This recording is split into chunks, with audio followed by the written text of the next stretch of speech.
یکی اومدی خمگنج بود آسمان، چشمانی تو شدن صبحی به ایمان. قدم به قدم دلم تو را یافت، در هر نفسم نامی تو شناخت.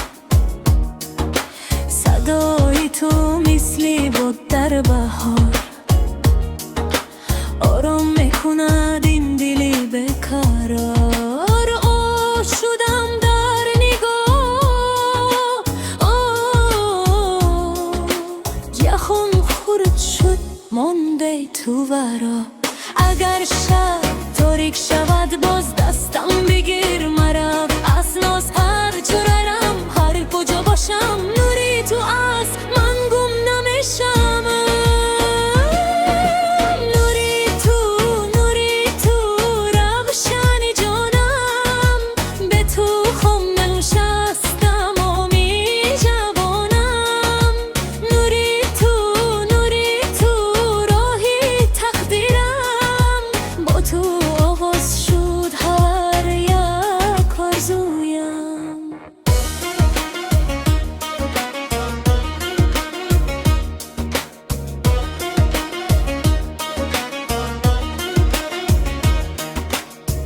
باران بیبارد نامی تو آید، در هر قطره عشقی ما ماند.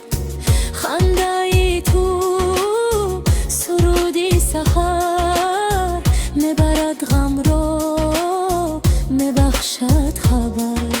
من با تو رم با تو زنده، به تو دل خواه و به تو خسته، در میانی هزارها صدا تنها تو هستی آوازی من. اگر دنیا شود دور از ما دلم ندارد ترسی جدا، تو وقت تو در پهلویم هستی من بایترم از هر پادشاهی. نوری تو روشن جانم، به تو خم شستم آمی جهانم. نوری تو راهی تقدیرم، با تو آغاز شد هر یک آرزویم.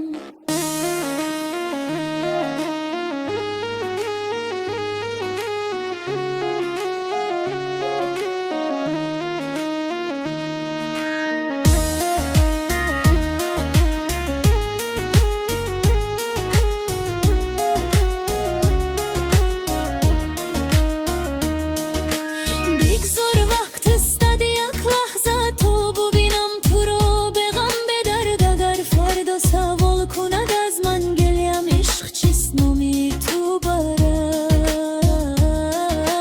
تو دوری شب امیدی راست، تو سبب این دل پر اساس. در هر سکوت در هر صدا من تو رو میخوام، پنها تو رو.